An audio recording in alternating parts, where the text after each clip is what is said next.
My name is Amanda Law. I'm the marketing event manager at Cadmium, and I've got a really, really good presentation for you all today. First up, Julie Holtgrave, Chief Operations and Event Officer for American College of Lifestyle Medicine.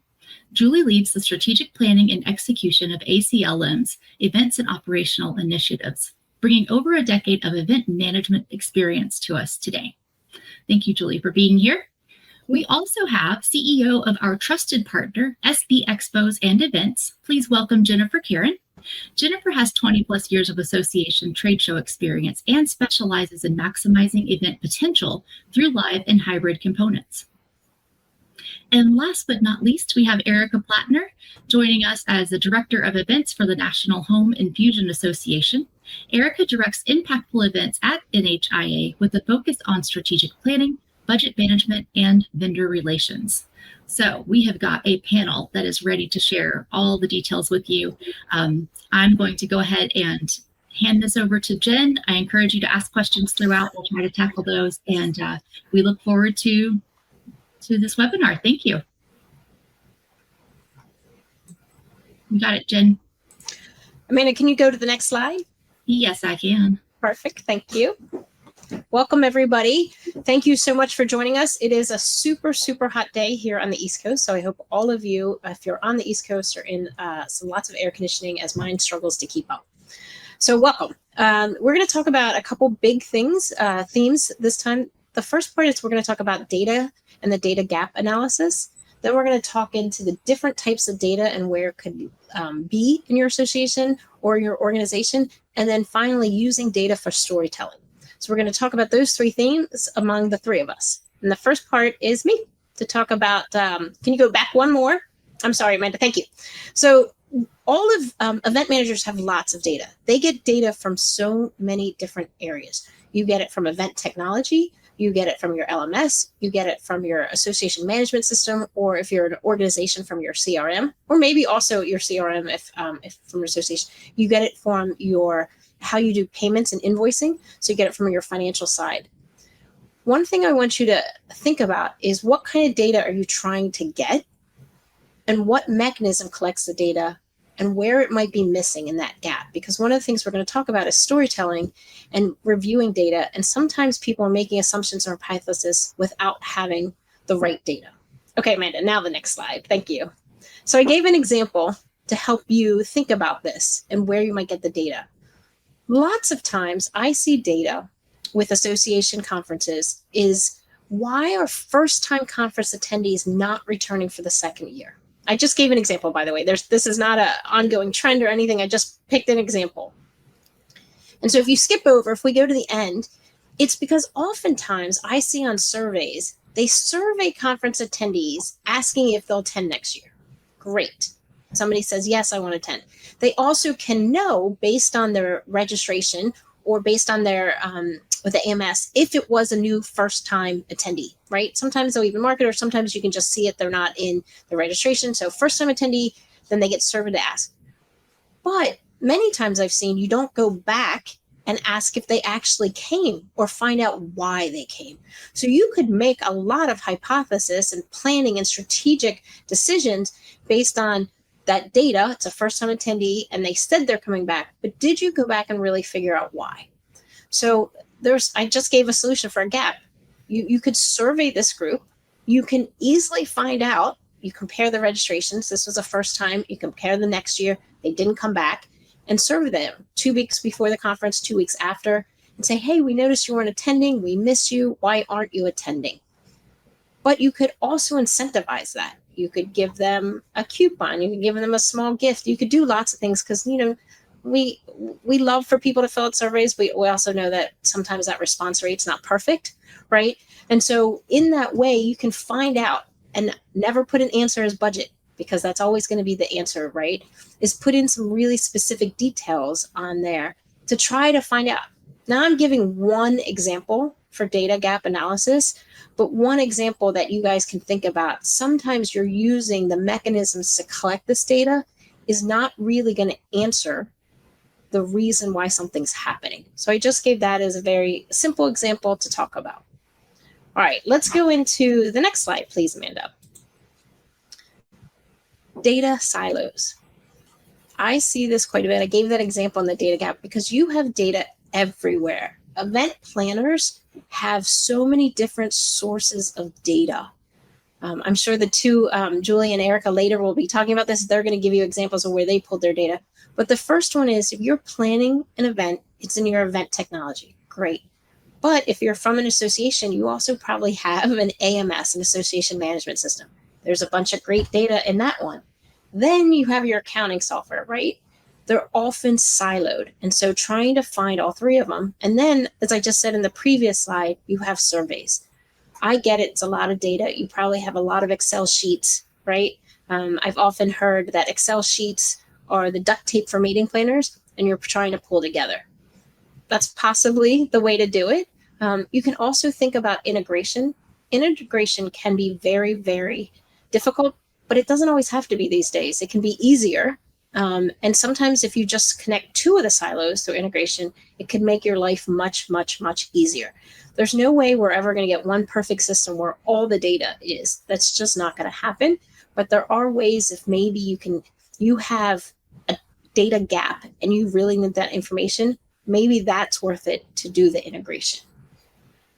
Okay, now I'm going to turn it over to Erica to talk a little bit more about attendee data. Erica.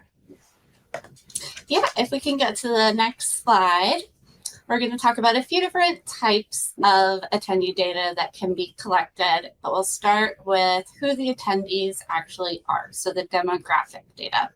Next slide, please. Most of our demographic info is collected during registration, but since it's all self-reported, we do have room for error there. For example, we ask our attendees how many times they've been to our conference, and ideally, that would just live in our AMS. We would be able to look up the name of the registrant and know what years they've attended, all of that. But we don't, so we ask and run that risk for getting inconsistent answers.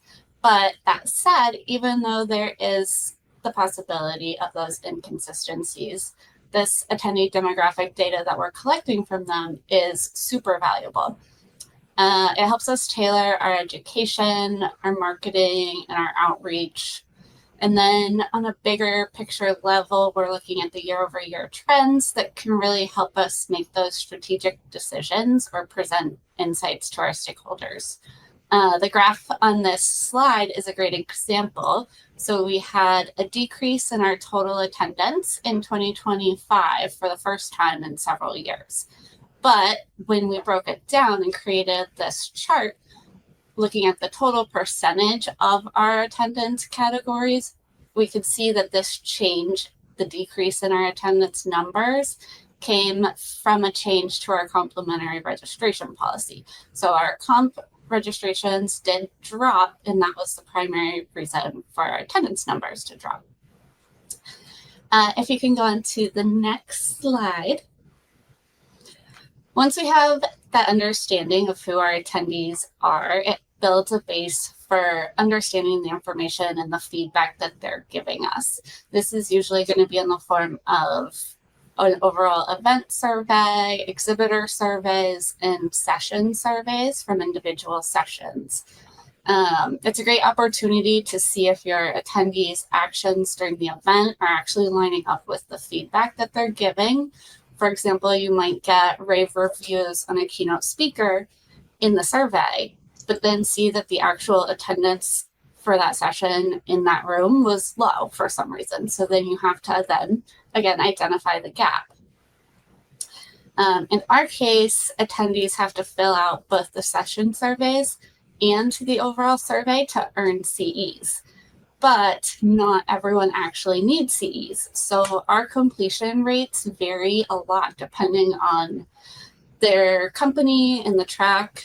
It skews our feedback, and we know that. And so like the chart here shows the differences of which tracks we're really collecting the most feedback from. And that way we can keep that in mind, knowing that we're probably leaning more one way than another. So just because we have the data doesn't always mean it's painting a complete picture. It helps to take that 1,000-foot view and ask what it's really telling us. And also, we've spent the last few years refining our surveys to try to make sure we're asking the right questions and actually getting meaningful data out of them. But it's a continuous process. It takes time to really figure out what you're looking for out of the data from it. And with that, I will turn it over to Julie. Thanks, Erica. Good afternoon, everyone.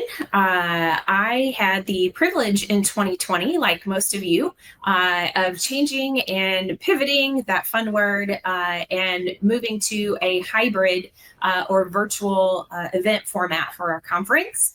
It was a challenge. It was a steep learning curve. Congratulations to all of you who have now gone back to in-person meetings and you're in your comfort zone. I, however, am still doing a virtual conference, still doing a hybrid conference. That word seems to be used interchangeably, but I think it's important to identify that hybrid really means two events in one. You have an online audience and an in-person audience. For us, the important data point that came from 2020 and beyond is that the hybrid format really, really works for my organization. I have 2,300 people that attend in person, and I have another 2,300 people that attend virtually. And that virtual number continues to grow year over year. Just to give you a little context, my attendees are all physicians or healthcare clinicians. And so to Jennifer's example, that data gap of why do people attend the first year and they don't come back, our attendees can't come every year. It's too challenging to get outside of a clinical setting year over year. Sometimes CME dollars don't allow them travel. And so the hybrid model allows them to stay at the hospital, still be able to claim their CME credits, and yet still experience the conference. It is different planning both. For that in-person event, you are finding and tracking data points on food and beverage, on your content, as Erica said, which session is most attended. And while some of those things are also the same on the virtual side, the return on investment, it's much less per attendee. Your expense number per attendee is much less on the virtual side than it is on the in-person side, which opens up a whole nother can of worms when it comes to tracking data and really understanding what you are spending on what event. So as Erica said, understanding what you're tracking and why you're tracking and making sure that you could be actionable on the items that you discover in those tracking questions is something that's been really valuable to us. So with that, we'll shift from events and attendees and we'll talk about exhibitors. Jennifer. Thanks, Julie. I'm still constantly amazed when Julie gives that data point of how many people she has virtually and how many people she does in person. I'm very impressed with your meeting, Julie, with that many attendees virtually. Thanks. All right, so now let's talk about, we're switching from attendees to exhibitors. Exhibitor data for all the organizations that I work, it's very, very different because the main indicator that affects exhibitors is attendees. And depending on what's happening with the organization of how they're marketing, how they're doing the programming, I think Julie mentioned that too briefly, is that programming makes a big difference, right, for the future of what type of people are coming. So exhibitors are sort of the lagging data points after you figure out what's happening with registration, how registration is doing, and the type of attendees that are coming will affect exhibitors and it affect the kind of data that they want. All right, Amanda, if you can go to the next slide. Let's go through. So we're going to go through two big chunks of data for exhibits. The one thing that I think and hear a lot about is that there's data that has to do about exhibits that organizers need. But that can be very, very different from the type of data that potential exhibitors need. It's not the same thing. It's very, very different. So let's break down the two. Organizers, and especially the people that are selling, right, for exhibits and sponsorships, need, for example, the type of new exhibitors. What kind of company is now exhibiting? Is there a new type of software or a new type of product? AI seems everywhere. It seems like there's no AI consultant companies coming up everywhere. Is that going to be a new type? So the category, an exhibitor category. What are the type of new exhibitors that are coming in so organizers can think, is this where I'm going to put my research and concentrate my sales efforts? But also on the flip side of it, what are the type of exhibitors that did not return, right? Why are they not returning? Is it because they're seeing a decrease in the type of attendee demographics? I'm giving you a crazy example, but it's the kind of thing, do you remember a million years ago, right, when they used to have typewriters? Well, of course, that type of exhibitor, typewriter manufacturer is never going to come back once word processing and then computers got it. The same thing in your industry. There's maybe something, right? Products get replaced by new products, okay. But also if your type of attendees, if a certain type is going from 20% down to 3%, the exhibitors that were interested in that type of exhibitor are not returning. So that really helps to understand that. The second is the type of exhibitors that increased or downsized their booths. So let's say you get a sales report and it shows, you had a 15% increase in exhibitors that upsized their booths. So a 10 by 10, now they're taking a 10 by 20. Well, that's fantastic revenue data. But what kind of exhibitors were they? What was the exhibitor category that talked about that? What was it about it? Were they a device or a certain product or a certain service they offered? Or if you're seeing the same thing for downsizing, is it just that they had a new product and they went all out and they took a 20 by 20 booth, but next year the product's already been launched, they don't have the same marketing dollars? Okay, that's fine. That's a one-off maybe. And you might have several companies like that. Or is this a certain type of category, a certain attendance dropped, and they don't need the 20 by 20 now because you're attendee in that category? Those two types of data points will help you figure out your marketing or your programming. Did suddenly you switch from one practice setting to another practice setting, and that new practice setting doesn't have the same draw for exhibitors? Next one is something to consider is the number of overall leads and the average number of leads. Organizers want that because that helps tell the story also of our attendees coming to the exhibit hall. Are they walking around? And then also, are they stopping by certain kind of companies? If suddenly they see that the leads are coming from one type of exhibitor category, or the leads are going down per exhibit, if you start to see the average number of leads is going down, you can get a perspective on what's happening. And then also, again, type of sponsorships that sell. We see a lot of thought leadership type sponsorships for medical associations. So both Julie and Erica come from medical associations. You see a lot of thought leadership type ones. Symposia, exhibitor theater, things like that. Brand awareness, maybe not as much as where they want to attach their logo or something. But if you go to other types of trade shows, you might see much more brand awareness. They want to put much more advertising, possibly. Or then access is suddenly, or all your access type sponsorships, where they're sponsoring a VIP reception, or they're sponsoring a specific, let's say, reception of first-time attendees. Knowing the types of sponsorships that sell will help you think of creating new ones. If only thought leadership type sponsorships are the ones that sell, you don't want to spend a lot of time, right, on the advertising ones. Or if they're not, then you can go back, if they're not selling, go back and figure out why. So that data is really important if you're an organizer, if you're trying to figure out the plan, figure out what's happening with your marketing for attendees, and also understand the sales. But that's not really data that exhibitors necessarily need, right? They want to know the number of attendees. And I can't tell you, most organizers put out the total number of attendees that includes exhibitor personnel. Exhibitors often hate that data point. They don't want to know you have 5,000 people if 4,999 of them are other exhibitors. Maybe if you're in a trade show when all the exhibitors do business with each other, but they really want to know how many of these people are not exhibitors, because they can walk over across the aisle and talk to somebody. So what are your total number of attendees? And then what are the serious demographics? Sometimes I see charts that are maybe 5 years old. Each year, think about your demographics. Trust me, they know if you've had a sharp decrease in a certain type of category of attendees. They don't need to be told that. They can feel it. What they want is some understanding of what you're doing about it. Are you trying to get them back, or maybe you don't think that your organization is the right fit anymore, and so then they can make their decisions. They also want to know number of exhibitors. They want to know how big of a meeting this is, how big of a trade show it is. The next one is exclusive hours. And these are not all the data points. So let me make sure I say that. I should have said that earlier. These are not all the data points that organizers and potential exhibitors. It's just to give you an understanding of it. Number of hours. Many exhibitors look at a show and you're open a certain amount of hours.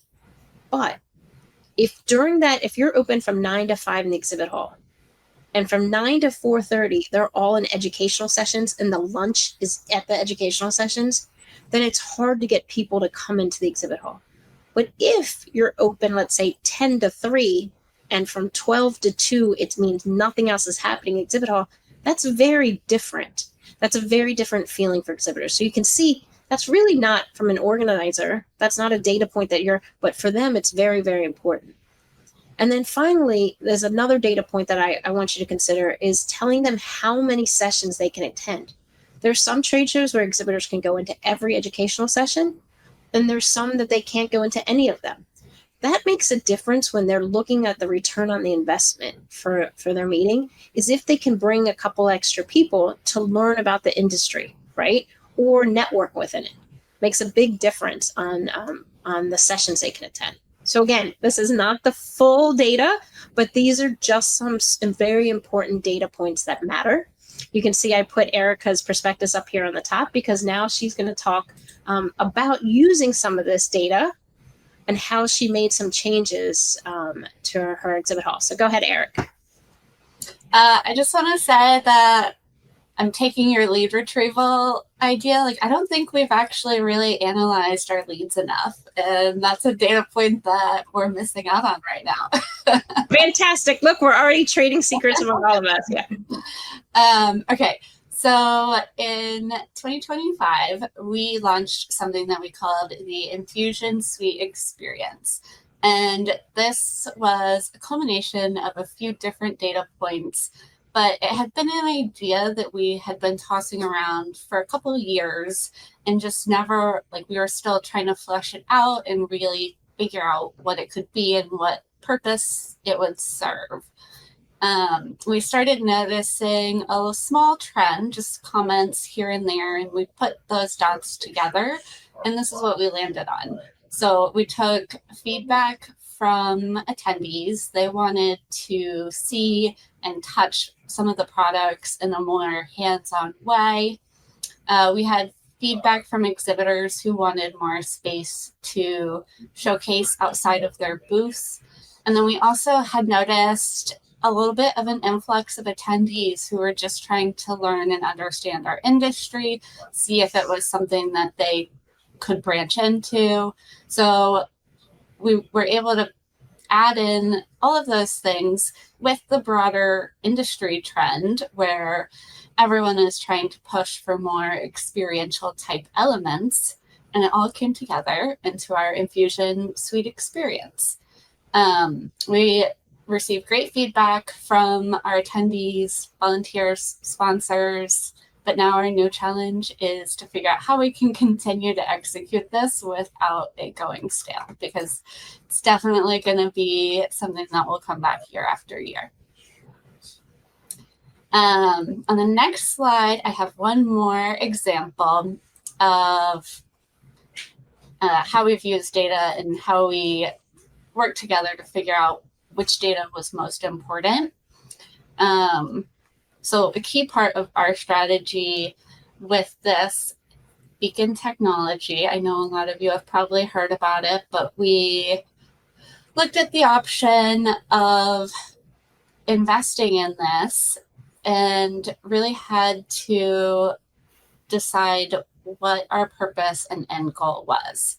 So the beacon technology allowed us to capture a lot of attendee data that we weren't currently getting and tie that back in with all of their demographic data, etc. But it's important with that was just really the strategy of getting to that decision. It was definitely truly an investment because of the cost and the hope that it would provide some long-term data value for us. We also had to consider if 1 year of data from this would be enough to draw any real conclusions. Maybe we would need 2 years of data to be able to compare and contrast, like the heat map, for example. Does that actually provide value to us with only 1 year?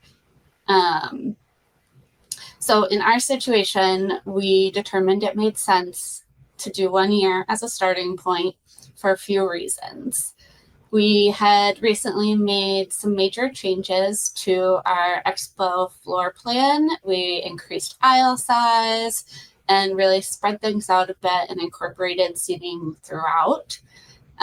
So this heat map on the screen helped us to see how that worked in real time and determine if that was the route we wanted to continue on. And then, as I mentioned, with the launch of our Infusion Suite experience, we saw a lot of value in measuring things like who went to it, how long did they stay there, and if a replacement of it on the show floor actually made sense. And then it also gave us the ability to see what types of attendees engaged with different parts of our conference across exhibits, sponsorships, sessions, networking, and more importantly, how long they were there. So from that, we hope to be able to show a lot of the real value and the ROI that our conference can provide. Which leads us into Julie talking more about ROI. Excellent. Oh, there goes your video. Look at all that. Oh, yeah, our heat map, it's pretty cool. That's just a quick little clip of it. Eric, I have a question for you. Were the exhibitors receptive to the beacon technology? Oh, yeah, they want the data. Yes. We're using it more just for our purposes, but I know that there are a lot of great ways to use it with like partnering with exhibitors to replace maybe lead retrieval units or something like that. It just wasn't part of our strategy this time. No, I understand. That's great. I love learning about new things too. Yes, let's talk about some ROI. We've talked about data points. What do you use these data points for? And it is important to talk about direct ROI and indirect ROI. I think if we can jump to the next slide, please, we will talk about the difference between the in-person and virtual, because you really have to have direct and indirect ROI to tell the complete story. And I actually have a third component that I like to add in here, and that's ROE. Return on engagement, return on experience, however you would like to use that. Engagement of your attendees at your conference is becoming more and more, it's climbing the priority list. Let's put it that way. Your in-person event obviously speaks for itself. It's experiential. Your sponsors have value. You're putting people right in front of them. But it is high cost. And there's a lot of logistics involved when you're gathering a lot of people and a lot of sponsors in the same place. But that ROI insight, those data points that you can pull for that will allow you to grow your retention numbers and then also look at the relationships that you're building, which is foundational to sales year over year, attendees returning year over year. Now, if we flip the script and look at the virtual side, as I said earlier, your cost per person is much lower and you do have a broader reach. I have over 40 countries represented in my virtual audience. So it's a great way for us to expand our message and then to also complete the mission that we're after in getting lifestyle medicine out to a broader range of people. We all know that when you're attending something virtually, you've got that fatigue of sitting in front of a computer all day long. I put lower sponsor ROI on this list, but I could go point counterpoint with you on this. We put such a high priority on engaging that virtual audience, giving them opportunities to engage in the Q&A. We have I'll call it a backstage experience for our online audience to get one-on-one with keynote speakers only they can ask questions, and they engage with that online audience much after they've taken, they're in the backstage area and they're done with their presentation. We want them talking to each other and connecting with each other, and we help to facilitate that. That same sort of interaction happens on the sponsor side as well. We allow all of our in-person sponsors to have a virtual booth through the Cadmium platform. And again, we really promote making the connections, leaving messages, exchanging information. And those are data points that you're able to track within the system. You're able to say this number of attendees clicked into your virtual booth. This number of attendees requested information from you. So again, it is a risk on the virtual side, but it's one that we have been able to overcome at this point in time. And then again, with virtual, so much data. When did they click in? How long did they stay? Where are they from? What did they favorite? How did they build their agenda?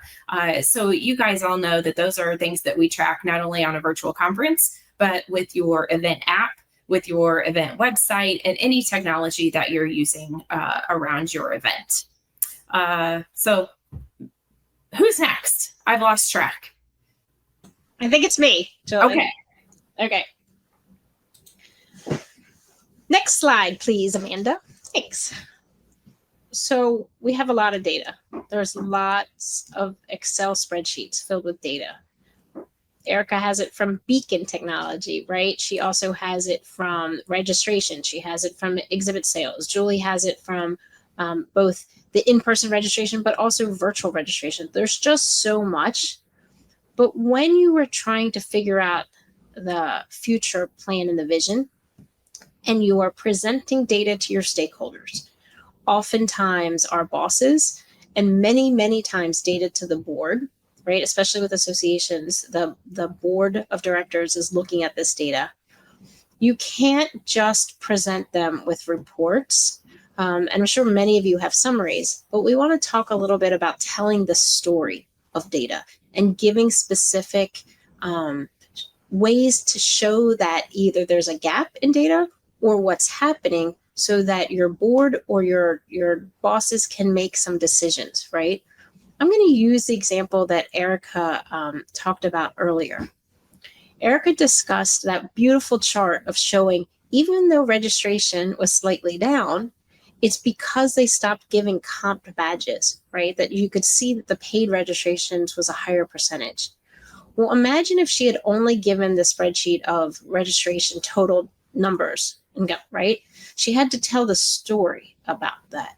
And going in and doing a deep dive is what's problematic because it takes so long. We get that. We all have been looking at all this data, but doing that chart really helped showcase. And now the powers that be, right, can analyze, is it worth, to Julie's new tag, the return on engagement, is it worth having all of those people get complimentary badges because they are promoting your organization, because of the branding of it, because they're just so important? Or is it really, it just became a legacy leftover that you just gave away too many badges and it costs a lot of money because of the food and beverage and every other thing? So telling that story, you have to do it a little bit more deep dive, figure out different data points. I would not try to give 10 data points, but if you have some hypothesis and dig into it, 3 data points that will tell a story, and then they can make decisions. Maybe Erica's board or her CEO, they make a decision either way, but now she's got guidance and vision because she took that data and told a story and asked for an understanding and a vision behind it. You can strategize after you're telling the story on it. Okay, I'm now going to turn it. Julie's got a great story to share with us about her credits. So Julie, go ahead. Yeah, absolutely. So as Jennifer said, you have data points and you have to tell a story with that in order to have your senior level executives or your board understand why you're making investments. We were hearing from our attendees that they wanted additional types of credit. We offer continuing education units at our event, and they were asking us for a specific type of credit. For those of you in the medical field, ABIM, MOC credits, or maintenance of certification credits. There is a lot of heavy lifting that has to be done on behalf of the accreditor. You're not just, hey, did you attend this session? Yes or no. They have to answer survey questions at the end of the session. They have to answer a number of survey questions correctly. And we have to be able to have that all set up in a system in a way that we're able to track and monitor and report said credits. So it is a whole initiative in itself. Through many requests of individuals in the survey feedback asking for additional MOC credits, we said, okay, we will do this. So we went through the exercise last year of providing the credits, and we had over 550 people take advantage of claiming those credits. And that was a great full circle moment, because I know sometimes as event planners, we're like, do we trust the data? Is it enough people to warrant taking action? If we do take action, are we going to see the return on that? So I wanted to share that story with all of you as one where we did trust the data. We did make the investment of time and money to provide those additional credits. And now I see those numbers continuing to grow. So I think it's just a great testament to knowing the specific data points that you need to monitor in order to tell your story and be able to put those initiatives into play. And it can be anything from credits to, another one is from a food and beverage standpoint. How many of you eat a full buffet breakfast every morning? We don't. So why are we serving full buffet breakfasts every event that we go to for multiple days? Scale that back, simplify things, and trust what you're hearing from your attendees. My guess is they're not going to be screaming and yelling because they didn't have 4 meats to choose from at breakfast the next day. So don't be afraid to tell your story. Julie, I actually have a question for you, but I want to say it's the eggs, as long as they're eggs.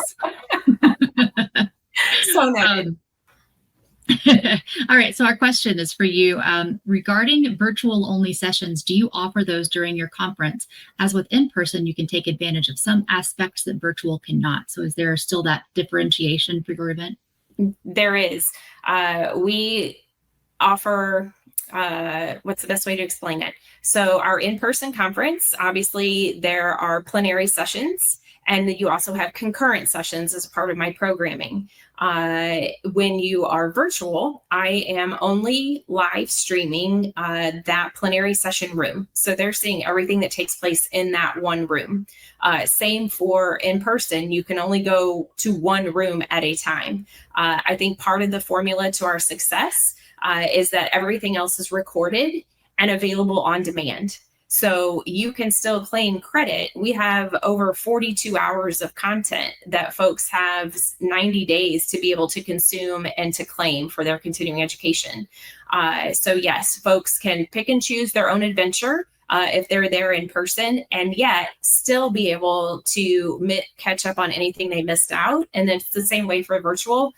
We have everything posted within 24 hours of it happening in person, so they can catch up on a special speaker or a session that they might have missed. In fact, even last year, I noticed I had some people sitting in the lobby of the hotel watching on their computer. I'm like, what are you doing? You're here in person. And sometimes our social battery dies out, and we just want a different way to consume content. And that's okay too. I'm glad that we're able to provide that option. Julie, can I add? We did an event one time where same thing. We had some people that were sitting in their hotel room watching it virtually because they had just were overloaded. And we're like, who would do this? You're right there across the street. But they just needed a couple hours to sit in their hotel room, relax before they went back to it. They were just very introverted, and it worked out great for them. So I'll be honest. Yeah, I've done that, but to choose which session I want to go to. Like if I'm not sure, I don't want to sneak in the back of the room and leave. So if it's virtual, I can just watch real quick and decide. See, it's amazing how that happens. Yeah, it's good to have options. Okay, Erica, we're going to turn it over to you for presenting data to stakeholders. All right, if we can go to the next slide. So as we've discussed, not all data is going to matter to all audiences. Our job is to sort through it and figure out what's going to matter and to who. So I have a couple examples here. The one on the left shows the correlation that we found from our Beacon data about sponsorship spend and booth traffic.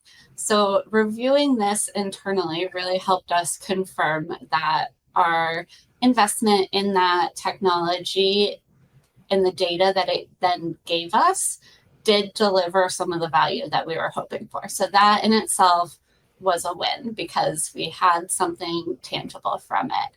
But now it's also something that we can add to our prospectus and our marketing for exhibitors in the future. So we can say sponsor booths got 37% more traffic than non-sponsor booths, which is amazing. Erica, this might be my favorite graph of all time. I know, it's so I want to dive into this. That's a beautiful. I know. I had to share it for all the data nerds in the house.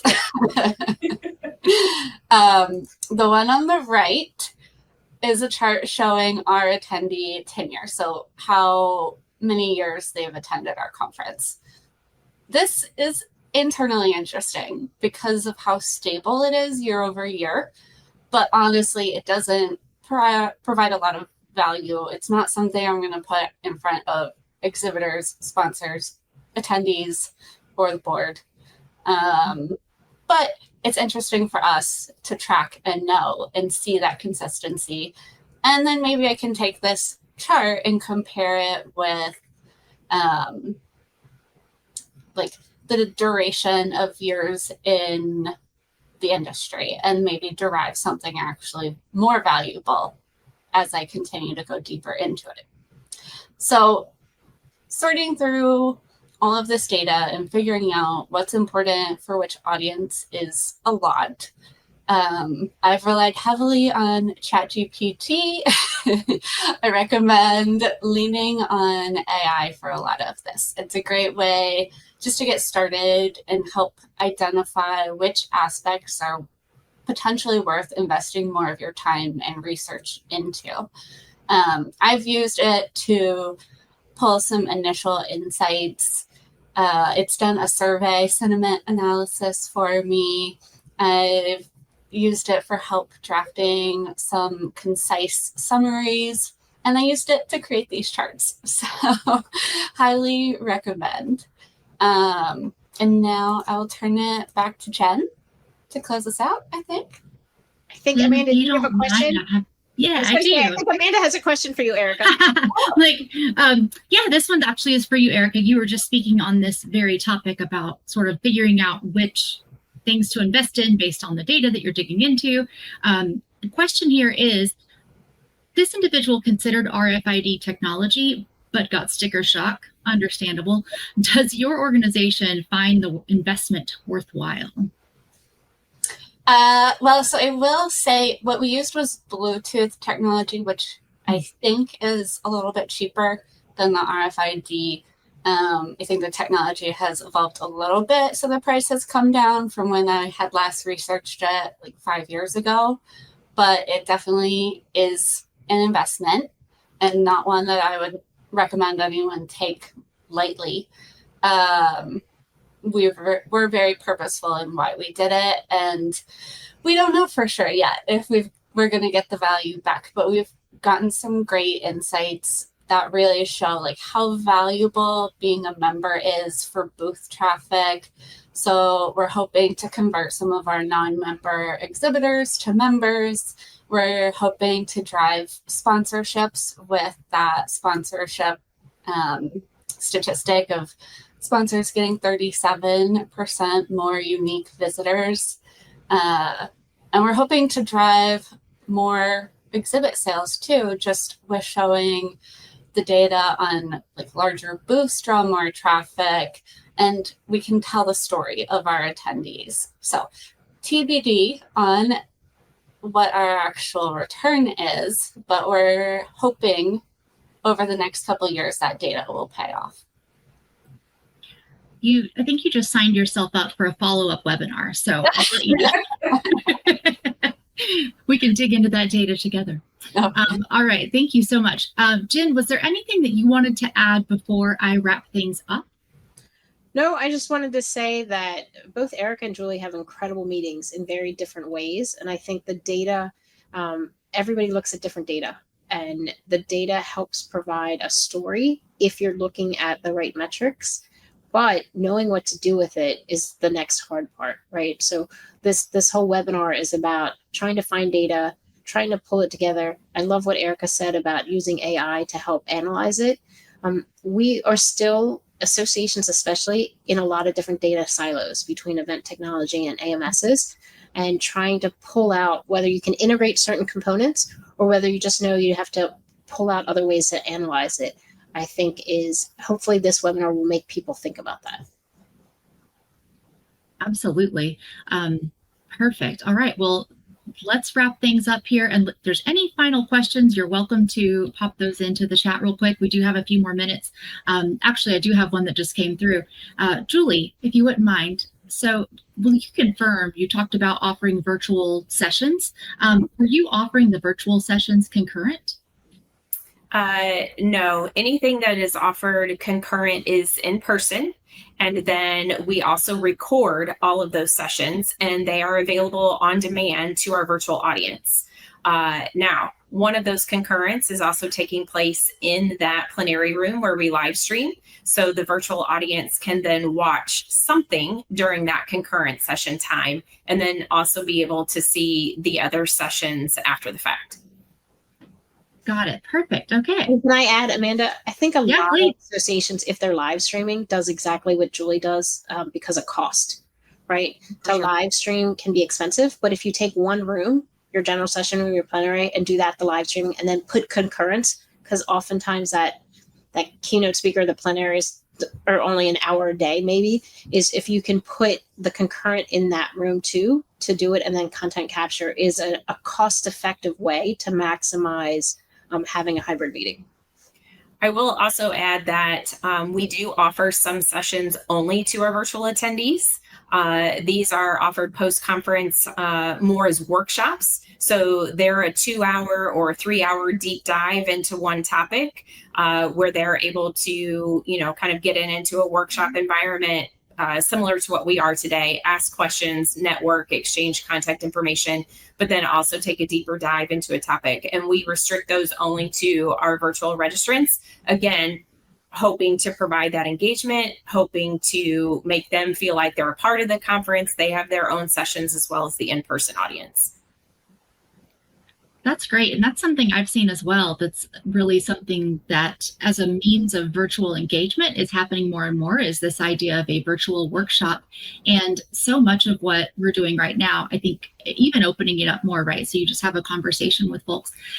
That seems to be trending across multiple industries, and especially this one as well. All right, I'm going to go ahead and wrap us up. Thank you all again so much for joining us. And I want to say to our speakers, thank you so much. What a fantastic session. Thank you for your expert thoughts and actionable advice that you've given us today, and for all for attending and engaging like you have with our audience. And thank you to the audience too for asking some questions. All right, we've covered a lot of ground.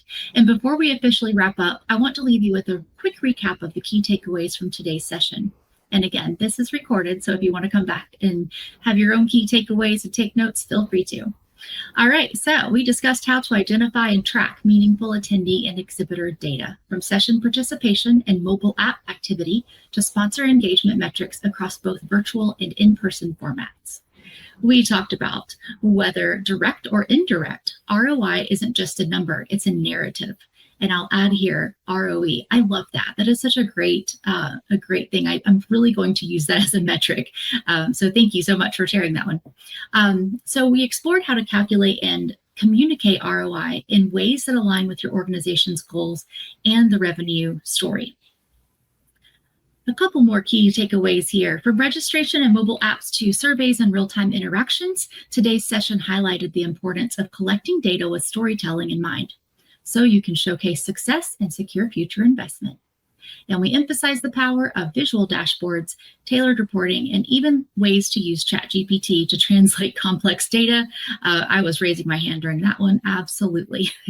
And also just to make that for your stakeholders and different groups, you can ask ChatGPT to give you different versions for different audiences. All right, and lastly, we saw how real-time and post-event data can help you refine event design from session formats to exhibitor experience and drive even better outcomes moving forward. On behalf of the entire team and today's speakers, thank you again for joining us. We hope you leave feeling inspired to turn your data into decisions that matter. Have a great day and take care.